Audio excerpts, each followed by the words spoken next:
Tingnan mo to, parang isang napakabilis na maliit na ibon, di ba? Lumilipad ng diretso at humihigop ng nectar mula sa bulaklak.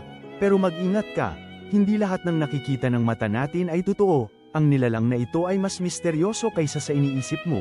Handa ka na bang malaman ang kanyang tunay na anyo at kung bakit siya tinatawag na hari ng panlinlang sa mundo ng mga insekto? Sa totoo lang, hindi yan ibon, hindi rin yan hummingbird.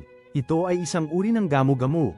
Ang hummingbird hawk moth, ang galing gumaya, ang bilis ng pakpak niya, halos 80 beses kada segundo, at yung mahaba niyang proboscis, ginagamit niya yan para humigop ng nectar habang nasa ere. Kaya pala napakadalas siyang napagkakamalang hummingbird.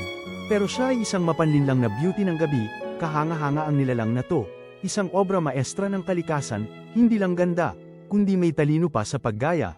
Ang kanyang paglipad at paraan ng pagkain ay halos kapareho ng isang hummingbird. Kaya sa susunod na makakita ka ng ibon na lumilipad na parang insekto, alalahanin ang hummingbird hawk moth at ang kanyang mahiwagang lihim. Hindi ba't nakakamangha ang mga sikreto ng kalikasan na kailangan nating tuklasin?